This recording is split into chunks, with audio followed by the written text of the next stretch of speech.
A história da casa que nunca tinha silêncio. Em uma rua simples, onde todas as casas pareciam iguais, havia uma que chamava atenção não pela beleza, mas pelo barulho. De dentro dela nunca vinha silêncio. Sempre havia vozes, passos, discussões, reclamações e até risadas nervosas. Era a casa de Marta. Marta era conhecida como uma mulher forte, daquelas que resolvem tudo. Sempre tinha opinião, sempre tinha conselho, sempre tinha algo a dizer. Achava que o silêncio era sinal de fraqueza e que se não falasse, ninguém a ouviria. Então ela falava muito. Falava sobre a vida dos outros, sobre erros alheios, sobre decisões que não eram dela. Falava para corrigir, para alertar, para ajudar, mas no fundo falava porque não suportava o próprio silêncio.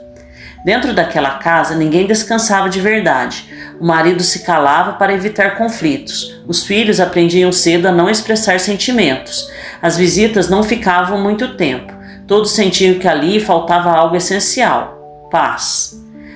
Marta não percebia, para ela tudo estava sob controle. Dizia com orgulho: se eu não falar, tudo desanda. Certo dia, após uma discussão longa e cansativa, Marta acordou sozinha. A casa estava estranhamente quieta. O marido havia saído cedo. Os filhos dormiam fora. Pela primeira vez não havia ninguém para ouvir sua voz. Ela tentou ligar a televisão, mas o aparelho não funcionou. Pegou o celular, sem bateria. Abriu a janela esperando ouvir a rua, mas até ali o dia parecia silencioso demais. O silêncio começou a incomodar, depois a apertar e então a doer.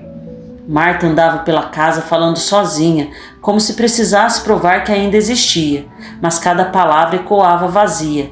Até que, cansada, sentou-se no sofá e chorou. Não de tristeza comum, mas de um vazio antigo que ela sempre abafara com palavras.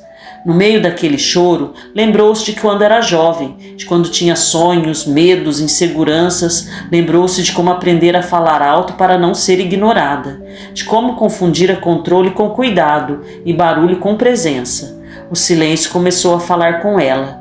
Mostrou-lhe quantas vezes ela não ouvira, quantas vezes interrompera, quantas vezes acreditara que amar era corrigir, quantas vezes amar era apenas acolher. Horas depois, quando a família voltou, encontrou Marta diferente. Não havia discursos nem críticas, apenas um olhar cansado, porém mais manso. "Está tudo bem?" perguntou o marido desconfiado.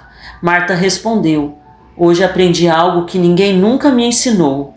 Quem não suporta o silêncio, muitas vezes está fugindo de si mesmo." A casa não virou um lugar perfeito. Ainda havia problemas, diferenças, dias difíceis, mas o barulho excessivo foi dando lugar a pausas, e nas pausas surgiram conversas verdadeiras, e nas conversas verdadeiras, cura. A casa aos poucos aprendeu a descansar. Moral da história: nem todo barulho é força, nem toda fala é cuidado, e nem todo silêncio é ausência. Às vezes falamos demais para não escutar o que dói dentro de nós. Interferimos na vida dos outros para não enfrentar a nossa. Tentamos controlar tudo porque temos medo de perder o controle de nós mesmos. Mas o silêncio, quando aceito, ensina. E quem aprende a ouvir mais do que falar, descobre que a paz começa dentro.